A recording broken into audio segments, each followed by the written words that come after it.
New modelling shows Victoria's new land tax is set to rake in nearly $1 billion more than expected. More than 800,000 investment, holiday home and business property owners will be impacted by the state government's COVID debt levy.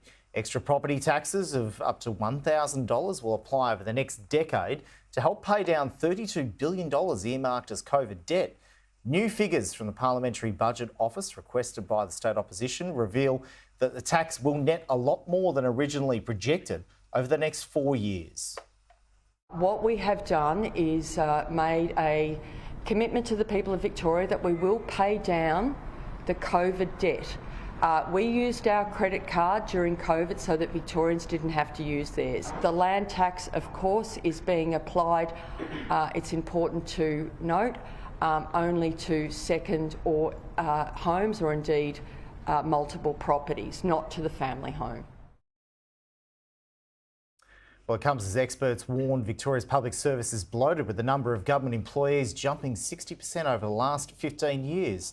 And to discuss this, I'm joined now live by Victoria's Opposition Leader John Pesutto. Happy New Year to you. Happy New Year, Simon. Happy New Year to our viewers. Well, it's great to have you back here in the studio. So this analysis that you've had the Parliamentary Budget Office do on the land tax, were you surprised that the receipts will be far more than the budget projected?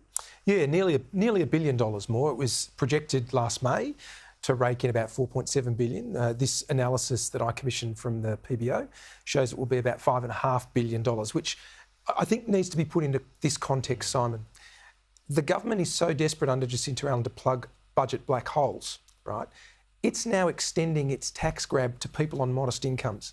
What the government did last year here in Victoria is it lowered the land tax-free threshold from $300,000 to $50,000. So a nurse, a paramedic, a tradesperson who's on a very modest income, as most property investors are, let's say they invest in a very modest property for their future and the future of their kids. This government's saying, no, we'll take a piece of that as well. So this is off the back of many of Victoria's most vulnerable people. Why did the office find that it was an extra billion? What did the budget miss?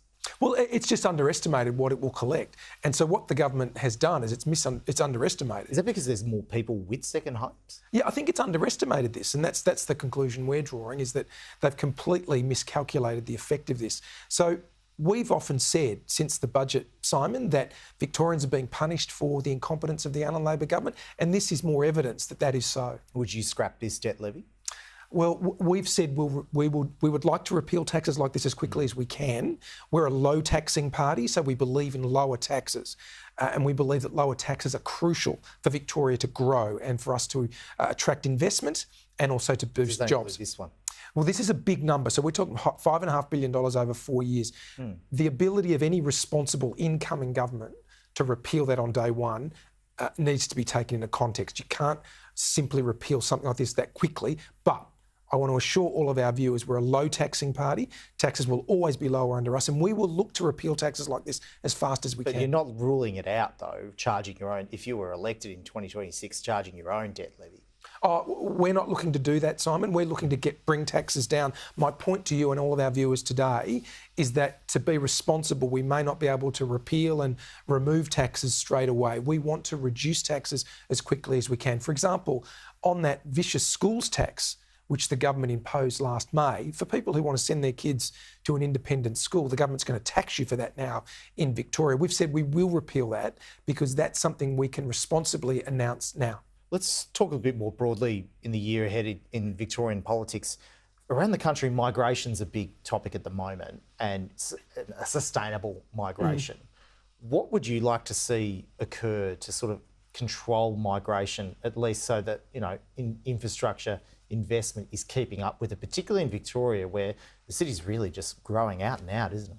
Oh, absolutely. And you'll hear more from us this year on this, because we think population and migration numbers are one of the most important issues we'll be discussing this year. It's important to also understand, given our national audience, that in Victoria, in the last year, we took on 30% of Australia's population growth. And most of that was migration. So 80% or thereabouts of Australia's and Victoria's population growth was largely migration. Victoria's bearing the brunt of that, so we're taking on nearly a third of that. But this shed around, do you think? Well, that, but also Victoria doesn't have a plan for how to build the infrastructure around our city. And we did some work late last year, and you might have seen from some comments from me that talked about the Allan Labor government misunderstanding the patterns of growth around Victoria and Melbourne in particular. So to give you an example, in our growth corridors, the outer suburban areas, we're expecting about 1.5 million extra people to live in those corridors between now and 2036, and only about less than 500,000 in a ring, which the government is focused on. We want to look at the whole state so we can build for the whole state. So this government's focused on people to go and live more in regional areas. Well, that, but also the government doesn't understand. This is why there's such a big debate over suburban rail. It doesn't understand that there's massive growth in our communities in outer metropolitan Melbourne, in our growth corridors, and it's doing nothing, absolutely nothing, to build the infrastructure that we need to accommodate those growing numbers. Instead, it has this fixation within a Melbourne, which is misunderstanding the patterns of growth. Is that where you think you can win seats? Absolutely, and we want to win those seats by being the voice those people need.